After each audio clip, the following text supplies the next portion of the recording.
Well, today's Good Friday, and the Vatican says it's one of the loftiest and most intense moments in the Catholic faith. Well, besides the moment you get bingo.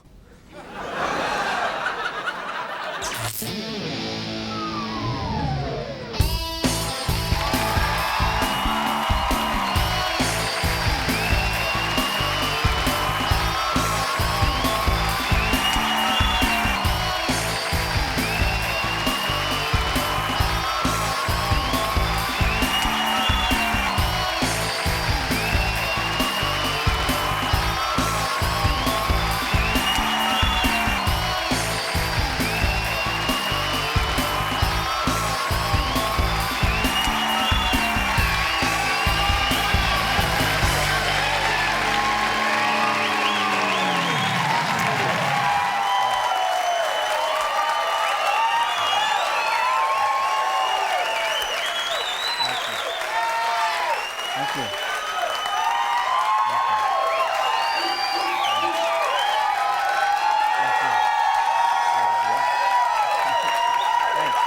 Thank you. Thank you. That's very sweet. It almost makes me want to forgive you for that rhythmic applause bullshit. What kind of side trip to Kumbaya Land was that? Jesus. All right, nice to be here. Let's see who fed it, who ate it this week. Dwight Gooden was ticketed for driving 118 miles per hour on a Florida interstate. Moreover, when troopers searched his car, they found a 9mm handgun and an open bottle of beer, and that can mean only one thing. Baseball season's finally here. Yeah. All right. Former Simpson juror Jeanette Harris told Judge Lance Ito on Wednesday that the jury is so racially divided, members don't even watch movies together. In fact, she said the only thing they do as a group is make fun of Judge Ito.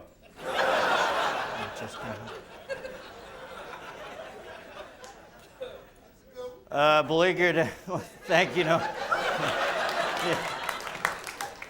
My life revolves around your opinion. Okay.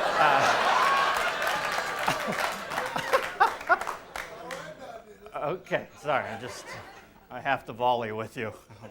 We're live, I can't look the wimp. Okay, got a reputation here, baby. Beleaguered LAPD criminalist Dennis Fung said in a press conference today, I may have been sloppy, but at least I didn't leave a glove and forget my hat like some people. All right?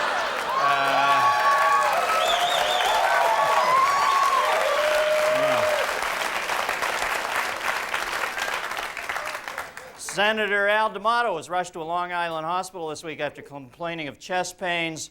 Doctors say there's no evidence of heart disease, but the attending physician that night, Dr. Nomura Noguchi, said he went ahead with an extensive 45-minute prostate exam just to be safe. And Representative Bob Dornan, best known for his bizarre public outburst, announced his candidacy for the president on Thursday. Good luck, Bobby, with that rush to greatness. Aides to Pat Buchanan expressed concern that Dornan will siphon off some of the mentally unstable vote from their candidate. That's kind of a... here's a big one. In New York City this week, the Fashion Cafe opened. It's a new restaurant owned by models Claudia Schiffer, Naomi Campbell, and Elle McPherson. Yeah, a restaurant owned by models. What's their specialty of the house? A warm Dexatrim cobbler with a nice big scoop of blow on it.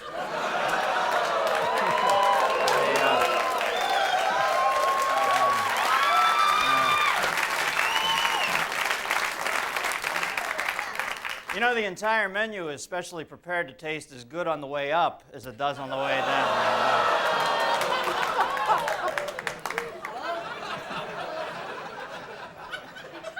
The Bishop of London this week was promoted on Wednesday, to be exact, to Archbishop, despite recently calling his sexuality, quote, ambiguous. Apparently, he's not exactly sure what kind of sex he's abstaining from.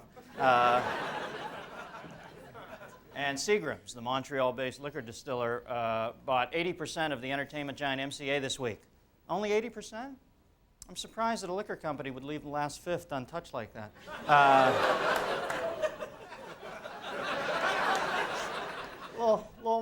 joke. Michael Jackson's new 2-disc CD entitled History is coming out next month. It'll have a list price of $31.98, which means if it goes platinum, it'll gross almost $32 million, or enough for 2 out-of-court settlements. And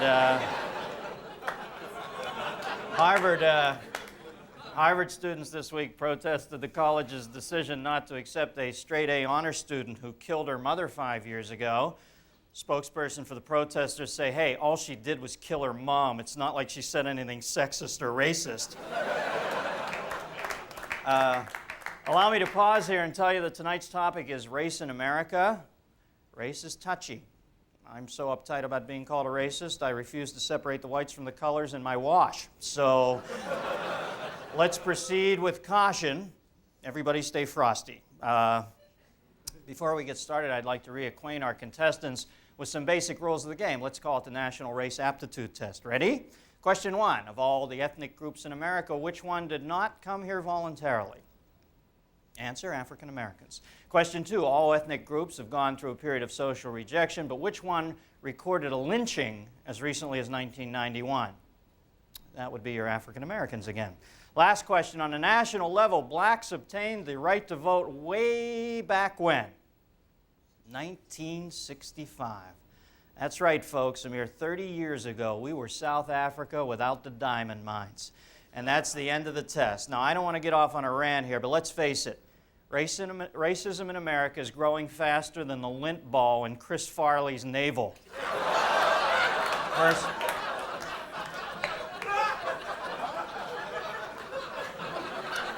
Now, personally, I'm baffled by the concept of racial prejudice. Why hate someone based on the color of their skin when, if you take the time to get to know them as a human being, you can find so many other things to hate them for?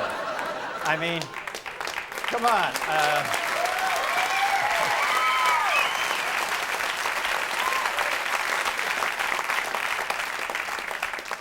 Come on. Jerks are everywhere. All colors, all races, all religions, too. Just look around you and take a moment to notice, and you'll see more assholes than a Turkish customs agent.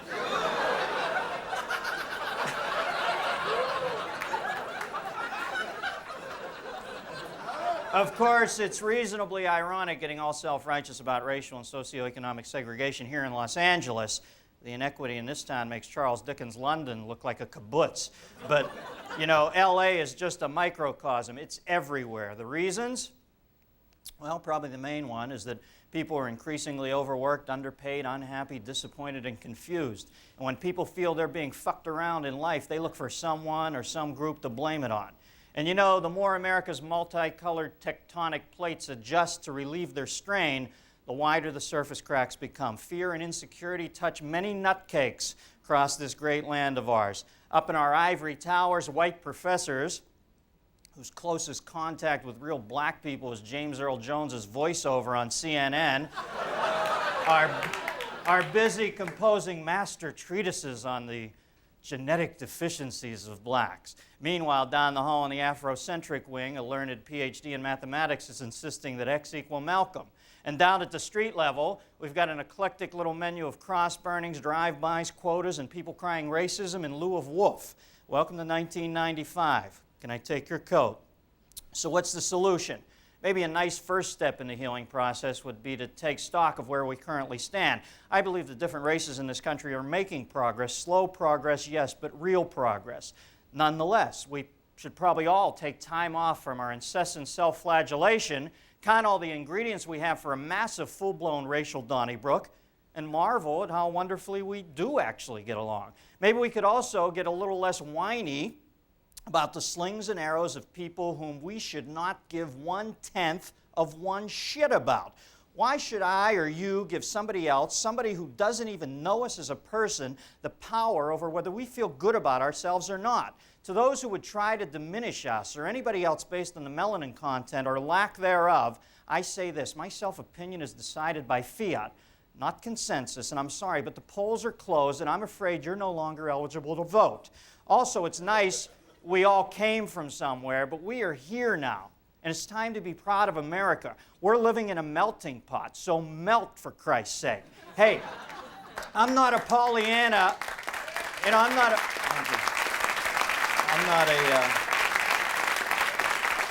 Listen, I'm not a Pollyanna about the way the world works. Not all the turtles are going to make it to the ocean. That's not negativism, that's pragmatism.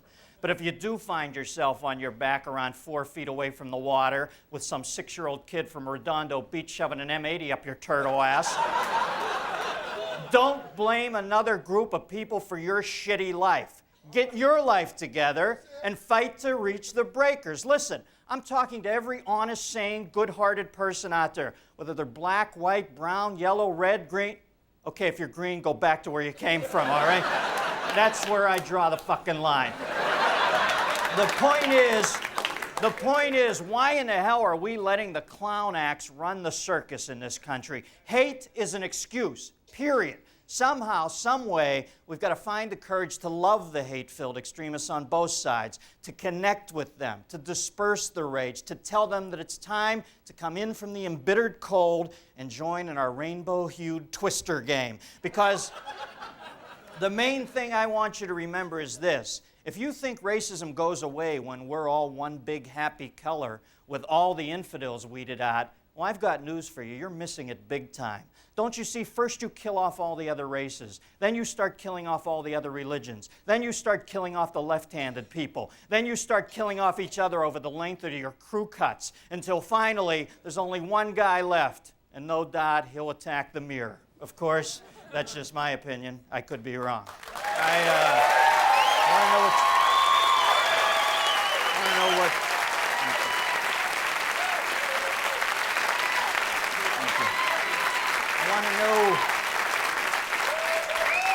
want to know what what you think. Give me a call. I want to know what you think at 1-800-LACTOSE. My guest tonight is a lovely and talented actress who incidentally is married to baseball player David Justice, and I'm proud to say that during the strike she did not go with a replacement husband. Please welcome from, I think she's in Australia, right? Halle Berry. Please say hi, folks. Hi, Halle.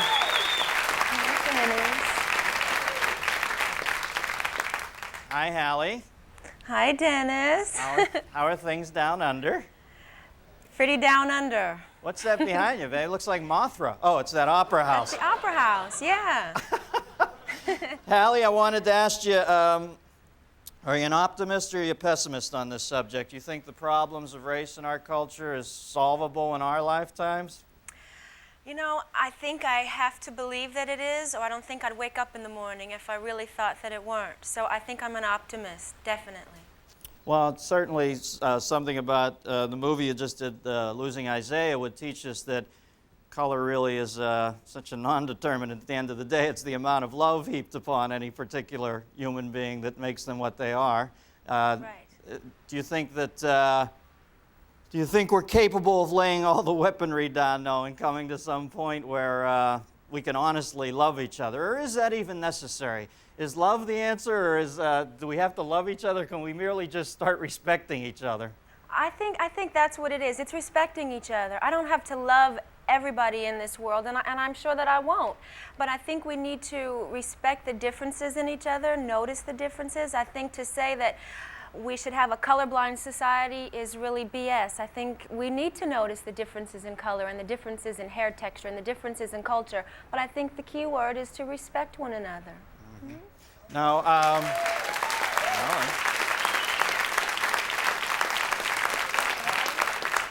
Now, I went to see the Flintstones.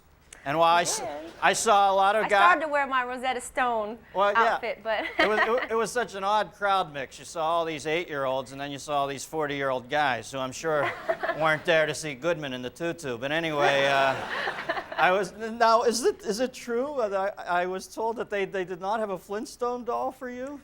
No, they And what's didn't. the thinking behind that? Did they ever tell you the truth, or...? There is no thinking behind that. That's the point.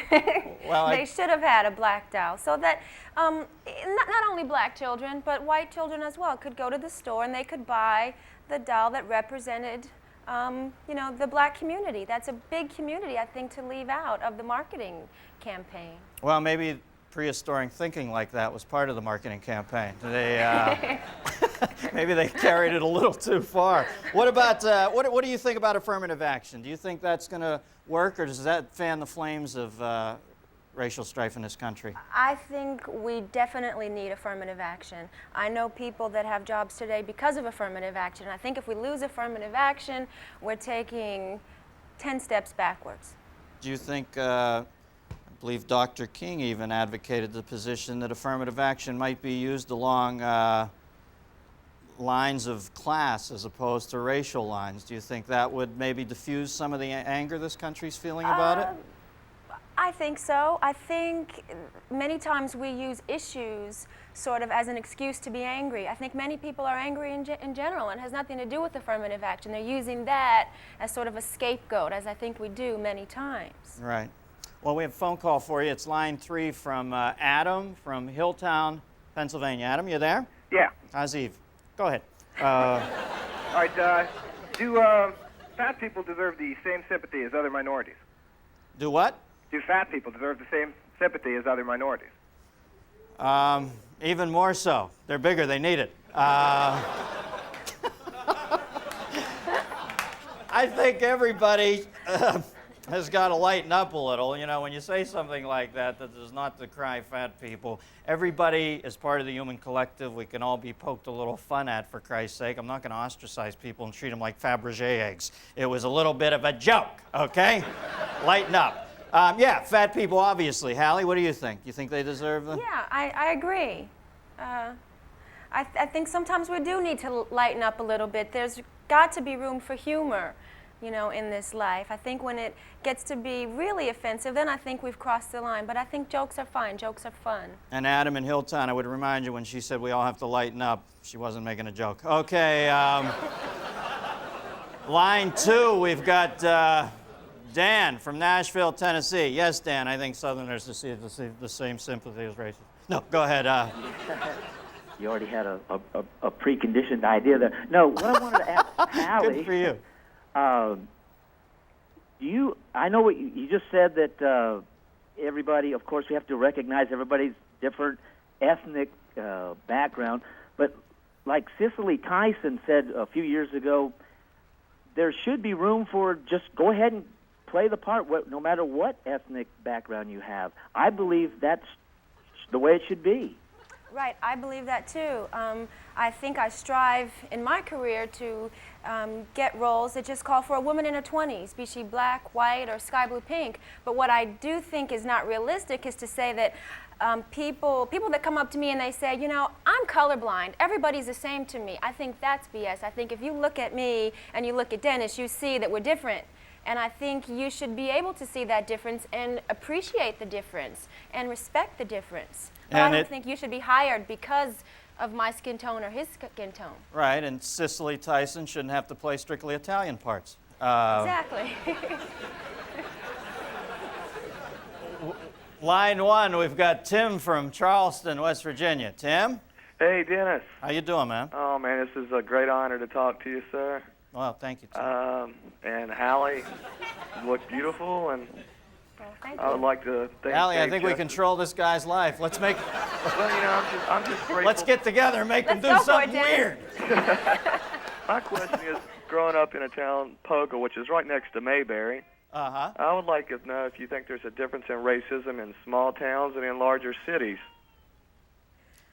Well, since I haven't walked the earth, I really can't, you know, really respond from an educated place on that. I know the towns that I grew up in, it's different from Los Angeles and New York, sort of more metropolitan type cities. So I would think that maybe it is a little different in smaller towns across America. Well, you live there, Tim. You tell us, man. What's it like? You think it's racist where you live? Well, no, not really. It seems like it keeps getting better with each generation because my grandparents, I think, was very, very racist by Mine hearing too. remarks saying that, you know, there's nothing wrong with being friends with black people or, you know, running around with them, but they didn't believe in, like, dating or going out or what they used the word mixing. And then my parents was more liberal, and I think I'm a lot more liberal than they are, and I just think it keeps getting better and better with each generation around here. Well, I guess How that's do the way you feel about? How do you feel about it? Oh, I just think people's people. I think people should quit worrying about being Republican and Democrat and just be Americans and try to make this country a little better than what it is. All right. Timmy. What was his name? Tim. Tim, I'd follow you into hell, you magnificent son of a bitch. Hey, Dennis, you're the greatest comedian. Thanks for coming on, Timmy and Halle. Thank you for coming on. What are you doing down there? What are you shooting? I'm filming a movie for TriStar called Race the Sun with Jim Belushi. All right, say hi to Jimmy. You have a good time down there. Does the I water will. really go down the toilet the other way? I haven't tried that. Okay, you got to watch. Somebody told me that, but maybe it was Tim Leary. Okay, take care of yourself. Bye, Halle. Thanks. Bye-bye. Bye-bye.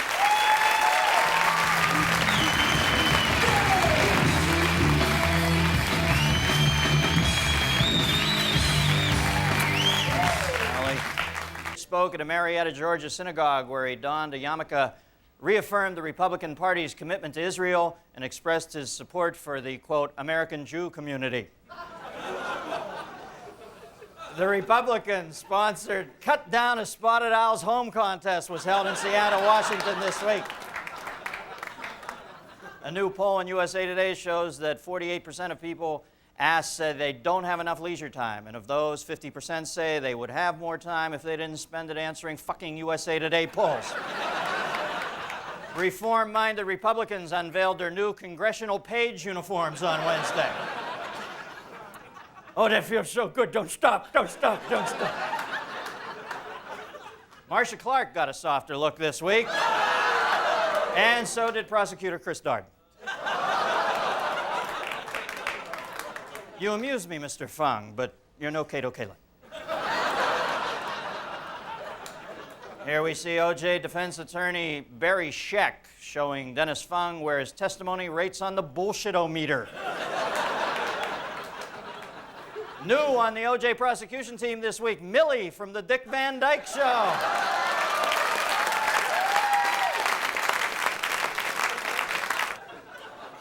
Daddy? Oh, sorry. Daddy? Oh, sorry. Daddy? Oh, sorry. And here we see the baggage system at the new Denver airport.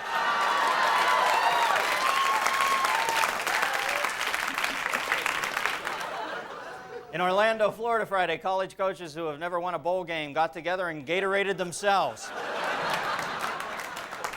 Jackie Aiello, the world's tallest man at 14 feet 2 inches, balances himself on his huge Jackie Aiello dick at spring break.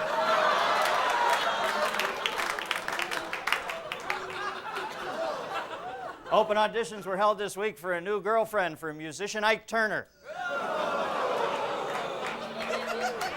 So she can fight back. Lighten up. Dear Dionne Warwick, come on, damn it, answer!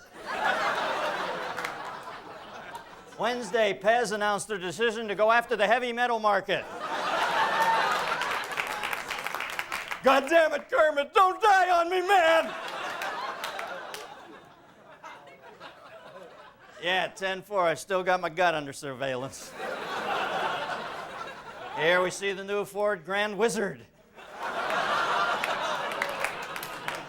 I'm sure it does hurt, sir. Please have a seat and fill out the form. The doctor will see you when he's ready.